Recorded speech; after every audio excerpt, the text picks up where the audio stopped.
جیسے بکرا ہوتا ہے نا، بکرے کو خسی کر دیا جائے تو پھر وہ اس لائق نہیں ہوتا کہ پھر وہ جو ہے وہ کسی دوسری بکری کے ساتھ وہ جا سکے اور پھر ولادت ہو سکے. تو جس طریقے سے بکرے اور جانوروں کے اندر خسی ہوتا ہے، اس زمانے میں چونکہ میڈیکل سائنس کی ترقی کا دور نہیں تھا تو بعض لوگ کیا کرتے تھے، اپنے آپ کو خسی کر لیتے تھے تاکہ شادی کی خواہش ہی ان کے اندر باقی نہ بچے، مردانگی ہی ان کی ختم ہو جائے. عثمان ابن مظعون رضی اللہ تعالیٰ عنہ نے اپنے آپ کو خسی کرنے کا ارادہ کر لیا. جب اللہ کے نبی کو پتا چلا، آپ نے ان کو بلوایا. آپ نے کہا، اے عثمان انی لم اومر بالرہبانیہ، اے عثمان بن مظعون میں مجھے رہبانیت کا حکم نہیں دیا گیا ہے. اے عثمان، جس دین کو میں لے کر کے آیا ہوں میرے دین کے اندر رہبانیت نہیں ہے.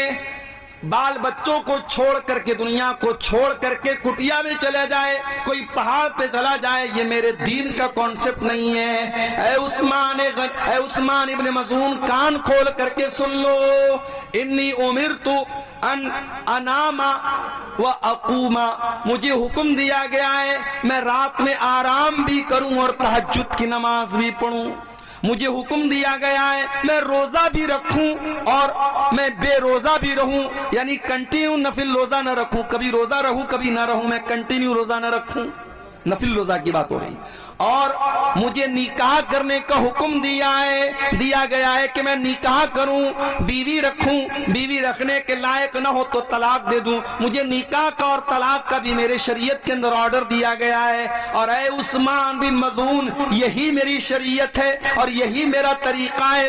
فمن رغب عن سنتی فلیس منی، جو میرے طریقے سے ہٹ جائے اس کا مجھ سے کوئی تعلق نہیں ہے. اے عثمان، کان کھول کر کے سن لو، اگر تم میرے طریقے سے ہٹنا چاہتے ہو تو کان کھول کر کے میری وارننگ سن لو، پھر مجھ سے کوئی تعلق نہیں رہے گا. حضرت عثمان ابن مظعون رضی اللہ تعالیٰ عنہ کو اپنی غلطی کا احساس ہوا، انہوں نے فوراً رجوع. ایک اور صحابی تھے، نام نوٹ کر لو ان کا بھی، عبداللہ بن عمرو بن عاص رضی اللہ تعالیٰ عنہ. بہت نیک صحابی، اللہ والے صحابی، رات بھر نماز پڑھنے والے صحابی، دن میں نفل روزہ رکھنے والے صحابی. شادی ہوئی، بیوی کے پاس جا ہی نہیں رہے، بیوی کے پاس جا ہی نہیں رہے، بیوی کا حق ہی ادا نہیں کر رہے ہیں. بہو کو سسر نے دیکھا، 3-4 دن کے بعد بہو کا چہرہ اترا ہوا ہے، بہو نے بال بھی کنگھی نہیں کیا ہے. سسر نے پوچھا، بھئی کیا بات ہے، تیری نئی شادی ہوئی ہے، تو ایسا حلیہ کیوں بنا کے بیٹھی؟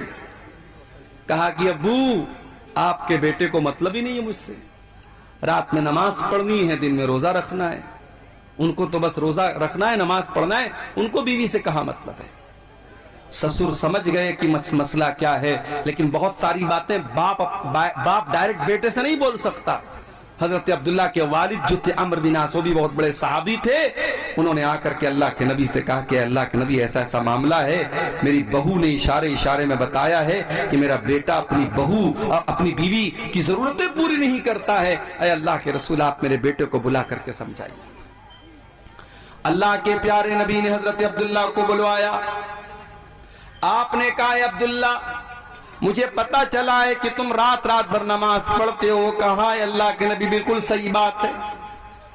اے عبداللہ، مجھے معلوم ہوا ہے تم کنٹینیو لگاتار نفل روزہ رکھتے ہو. ہاں اے اللہ کے نبی، یہ بھی بالکل صحیح بات ہے، میں روزہ بھی رکھتا ہوں، میں رات بھر نماز بھی پڑھتا ہوں.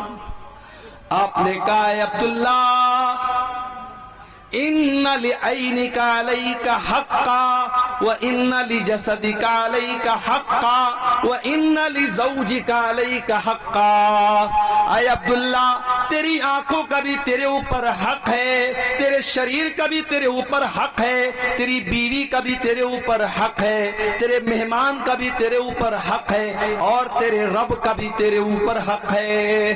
اے عبداللہ، سب کا حق ادا کرو، رات میں نماز بھی پڑھو اور آرام بھی کرو، بیوی کا حق بھی ادا کرو، دن میں کبھی روزہ رکھو کبھی مت رکھو، کنٹینیو لگاتار نفل روزہ نہ رکھو. اے عبداللہ، یہ میرا طریقہ، اس کو فالو کرو. اسلام اتنا پیارا دین ہے میرے پیارے ساتھی. اسلام میں آپ سے یہ نہیں کہا گیا کہ آپ عورت سے دور ہو جائیں. اللہ کہہ رہا ہے، زُيِّنَ لِلنَّاسِ حُبُّ الشَّهَوَاتِ